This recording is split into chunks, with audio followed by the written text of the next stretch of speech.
r/NoSleep. Hosted by you/MarvelousAppleDragon. The Old Hermit. Part 1. Hello? Is this device functioning? Ah, it is. A child taught me how to use one of these in this cyber cafe I'm sitting in. I gave him a gold coin for his troubles. I've been alone for a very long time now, and I have so many things to share with someone, but none of them listen, none of them believe. I'm sure someone here must be able to bring themselves to believe what I'm saying. I'll start at the beginning. I have no memory of my oldest days. Nothing except tumbling and tumbling to the ground, with nothing except my own body. This place was quieter then. The skies were dark, and there were no trees or grass. It was a barren land. I did nothing but wander, because there was nothing else to do, nothing to eat or drink or even look at. Then one day, as I was staring at the empty sky, something flickered up there in that empty void, then another, and another after that. Before I knew it, the sky was alive, and the lights fluttered about, finally giving me something to admire and watch. Then for the first time, a blazing light appeared over the horizon, so bright that I was blinded by it. This was your sun. But there was still nothing on the ground, except near endless stretches of sand and dirt. I observed the sun and realized that when it went down, the stars came back up to dance in the night sky, seemingly for my amusement. The stars don't dance anymore. And then one day, I tripped. This may seem normal to you, but there was nothing to trip on yet. I looked down and saw a handful of seeds on the ground. I picked them up and carried them to some soil, where I dug holes for them and put them there. And then, it rained. Water poured down in sheets, pure blue water. The rain isn't pure or blue anymore. I sat there in my little dirt patch, waiting to see what would happen. I sat there for a long time, how long I cannot fathom. And then one day, the seeds grew up. There were trees, huge beautiful green trees. The trees started spreading their seeds around as well, and soon, the world was no longer barren. One day, I saw a tiny little thing, crawling around on the floor with no legs or eyes. I picked it up and examined it carefully. It wasn't like those trees, it had a little sliver of something better. It had consciousness and thought. I admired it for a day, and decided to carry it with me, so that I could have a little companion on my travels. And untold eons later, that little creature is still resting safely in my pocket. I came upon a tiny grove in a forest, and there I saw more living moving organisms. I was finally not alone in this world. After more time had passed, I saw more complicated animals develop. The creatures you call dinosaurs were one of them, until one day, when the sky tore upon and fire rained down. It ruined the world surrounding me, and I felt sadness for the first time. I sat there and sobbed for all the dead, beautiful animals and plants. But whatever force brought down the fire, was not malicious. Soon, rain poured down and started mending the wounds of the world. I sat on a hill, watching it all unfold. After the rain stopped, I got up and continued wandering. Then, I came across an ape of some kind. It wasn't the same kind as all the rest, it was using things. They were using stones and sticks to hunt down prey, and I knew that these apes were smarter than the competition. I left the forest and continued wandering. There were seasons now, it was cold in some, hot in others. It was in the middle of one of these cold seasons that I saw the apes huddled together in a cave, holding their hands over an orange light. They had found out how to use fire. In case you haven't realized yet, these were your ancestors. I grew to adore these humans and I watched over their little caves, waiting to see what other interesting things they would do. After a few centuries, they started planting crops and building villages, and I simply watched all of it unfold with a smile on my face.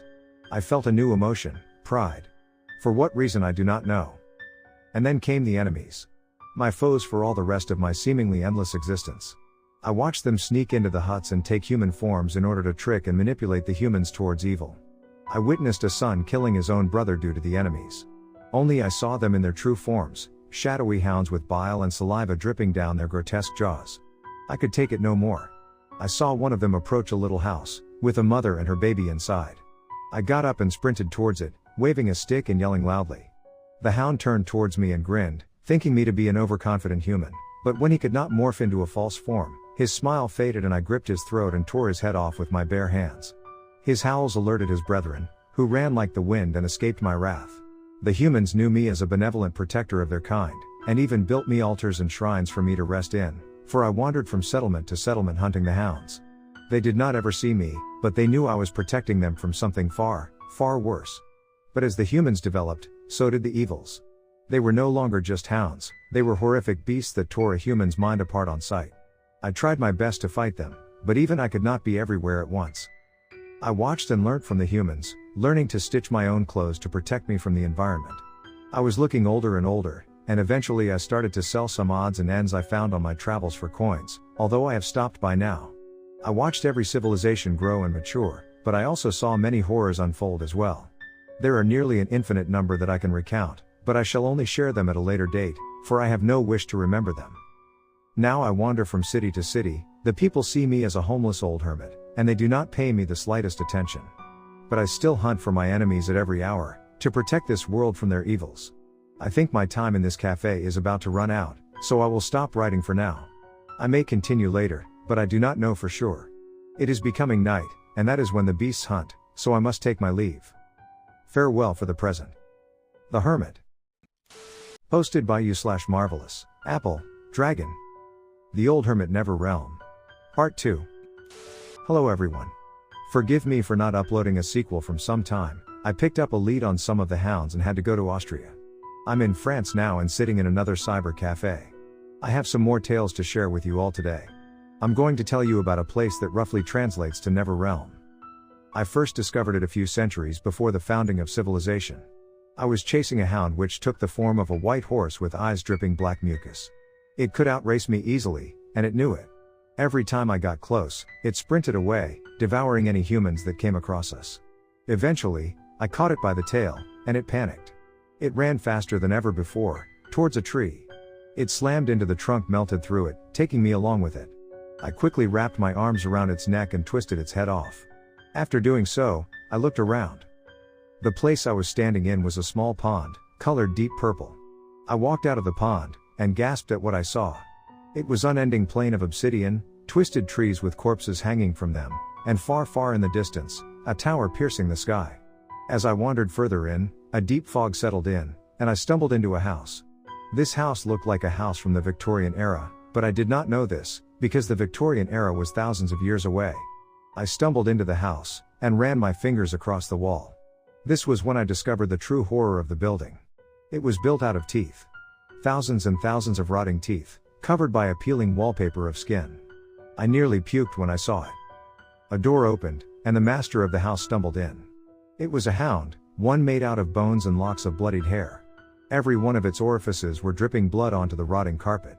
It saw me and screeched. It charged ahead, and bit me with its mouth, which was just a gaping hole near the bottom of his face. It ripped out my throat, but before it could continue, I jabbed my arm through its chest and out the other end, piercing his heart in the process. It screeched again and writhed on the ground, spilling pus and blood everywhere until it finally bled to death. I steadied my breathing and moved on as the house collapsed around me. I sat down and took a few deep breaths, until my throat grew back. I then got up and continued moving through. I came across more hounds, such as a sphere made out of human hearts, an animal skeleton chewing on another hound's corpse, and many, many more untold horrors. After days and days of walking, and killing dozens of hounds, I reached the tower. It was a tower constructed of jagged black rock. There was no door, and as I looked up, I was hit by a blinding flash of purple light. I screamed as it burnt off my skin and slammed me into the ground. I tried to look up again, and I caught a glimpse of the creature. This entity was far above my own power, and I only saw a mere fraction of it. It seemed to simultaneously exist and not exist. It was an eternal abyss of unending power, and it ruled this place, that much was indisputable. A single mind-breaking roar from it sent me sprinting away. I fell into a pit filled with corpses. But something stopped it from killing me, perhaps it was my creators, or maybe it thought I was interesting. All I know is that it stopped attacking me, and let me flee this nightmarish realm. I ran far, far away from it, until I found a pond again, and fell through it, entering the material world once again. I simply sat there and shuddered in fear for a few hours. After that, I left that place and continued to wander the world once more. I discovered a way to consistently enter the realm by using dead hounds as gates, or even parts of them instead of a whole. I took a few hairs from the horse hound that let me enter for the first time, and now I use it as a key to enter the realm through weak points in reality. After the first time, I make sure not to venture near the tower whenever I enter the Never Realm. I also have some troublesome news. A very long time ago, something came to this reality. I can only describe it as a storm of evil. I was sat on a tree one day, before the hounds or humans existed, when I saw it. The sky was covered in purple clouds, and a ghastly wind swept through the planet. It drained life out of everything it touched. The tree I sat on had its leaves turned withered and colorless, but the animals did not fare so well. They were molten away at the touch, and my little friend was huddled in my grip, shivering and sobbing gently. I clutched him tighter, and that seemed to help. Eventually, after a long time of feasting on the animals, the sun came back and the wind abated. I wandered through the planet, and saw that nearly every animal had been extinguished of all life. I sat in despair for a long time, until I noticed some animals crawling out of their burrows. There was hope in the world once more. After some more time had passed, the world was as beautiful as ever and I stopped worrying about the storm. That is, until recently. There is some primal instinct within me, telling me that danger is approaching. I have seen purple lights tinge the horizon, and even some clouds turning purple. I fear the day it comes back is not far, and if that happens, then my mission will be for nothing. The race I have spent eons protecting will be wiped off the face of the earth in one gust. It appears my time for now is up, night is falling and I have to leave Paris to continue the hunt. Farewell for the present. The Hermit.